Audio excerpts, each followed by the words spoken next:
Chemical weapons were officially banned in 1993, but the nightmare began much earlier.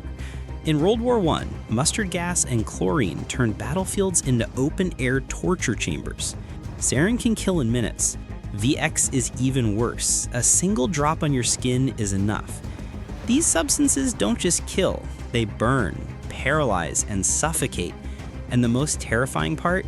You don't see them coming.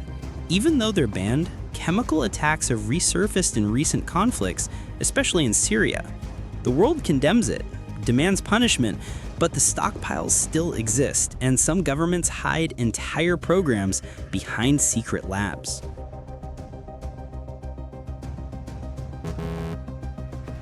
Biological weapons are humanity's worst nightmare. Chemical weapons kill those nearby. Biological weapons can spread across the entire planet. Imagine a virus engineered to be more contagious, a bacterium designed to resist every antibiotic, or a pathogen programmed to target specific groups of people. That's why, in 1972, the Biological Weapons Convention was created. Developing, storing, or using this kind of weapon became illegal. But here's the real problem. There is no global inspection system. So if a country wants to secretly maintain a lab, no one can really stop it. Anti-personnel mines don't just kill soldiers, they kill children, farmers, refugees, decades after a war is over. These mines can stay active for up to 50 years, and entire countries remain contaminated. Cambodia, Afghanistan, Angola. That's why the Ottawa Treaty banned them in 1997, but 3 major powers refused to join: the United States, China, and Russia. Hundreds of millions of mines still exist, stored and ready to be deployed if a conflict escalates. It's a weapon that doesn't choose a target, and that's why it became a global symbol of cruelty.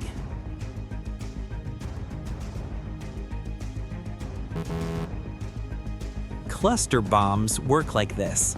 One bomb opens mid-air and releases dozens, sometimes hundreds of mini explosives. They can obliterate huge areas in seconds. But up to 30% of those bomblets don't explode.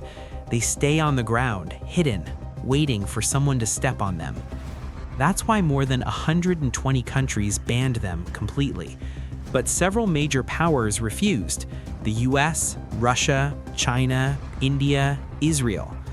As a result, cluster munitions continue to appear in modern conflicts: Syria, Yemen, Ukraine, and others.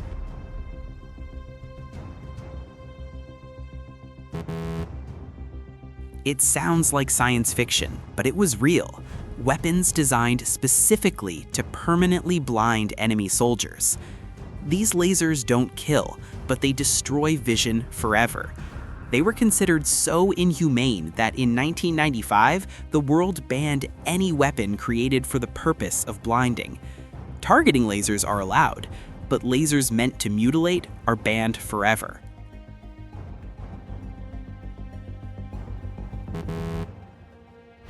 Expanding bullets, known as dum-dums, were banned in 1899.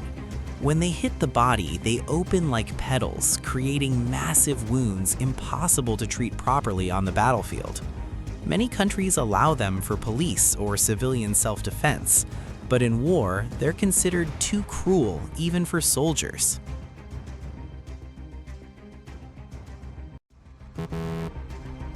Thermobaric weapons occupy a special place on this list. They're not technically banned, but using them against civilians is considered a war crime. They work like this. First, they release a cloud of fuel. Then they ignite it, creating a massive explosion and a shockwave that sucks the air from the surrounding area. That shockwave doesn't just destroy buildings, it can literally tear human bodies apart. Entire blocks can be leveled. That's why many experts argue they should be officially banned.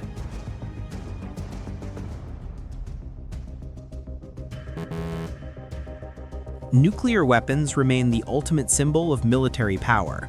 A single warhead can wipe out a city. In 2021, a treaty attempted to ban them completely, but here's the irony: none of the nuclear-armed nations signed it. The US, Russia, China, France, the UK, India, Pakistan, North Korea, and Israel, which never officially admits it. For most of the world, nukes are forbidden. For the most powerful nations, they're just part of the strategy. These weapons weren't banned because they were too strong, but because they were too cruel. It seems like the world learned something. But if these weapons truly disappeared, why do they keep returning to modern battlefields?